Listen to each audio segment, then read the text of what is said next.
Et ma maison idéale, elle serait déjà en bois, sur une petite colline, et avec une belle vue bien dégagée, et puis des grandes baies vitrées. Ce qu'on veut développer dans cette université populaire, c'est justement donner les clés de réflexion, de compréhension qui permettent aux citoyens de s'impliquer dans une démarche plus large que son simple précaré sur lequel il habite ou il vit. Un éco-village à taille humaine, avec une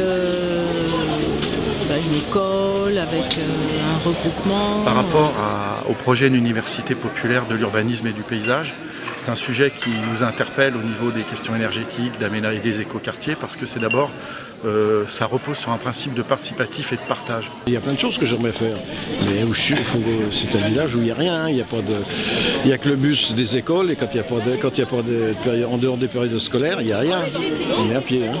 Donc c'est pas évident de se déplacer.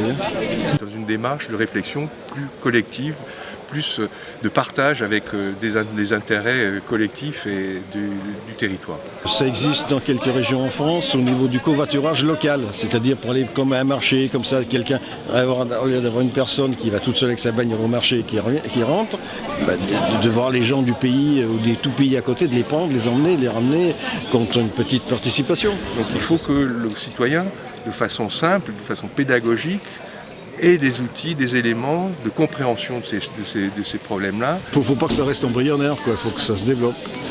Et de lui donner de la matière pour qu'effectivement il dépasse sa vision très personnelle, très individualiste des choses et qu'il s'intègre dans une démarche véritablement et dans une réflexion véritablement collective. Puisque si c'est des habitants qui portent les choses, ils porteront aussi ces questionnements sur l'énergie, le changement climatique, les mutations dans la façon de se déplacer, de travailler, de vivre. Donc là-dessus, je n'ai pas d'inquiétude et je dirais qu'il n'y a plus qu'à.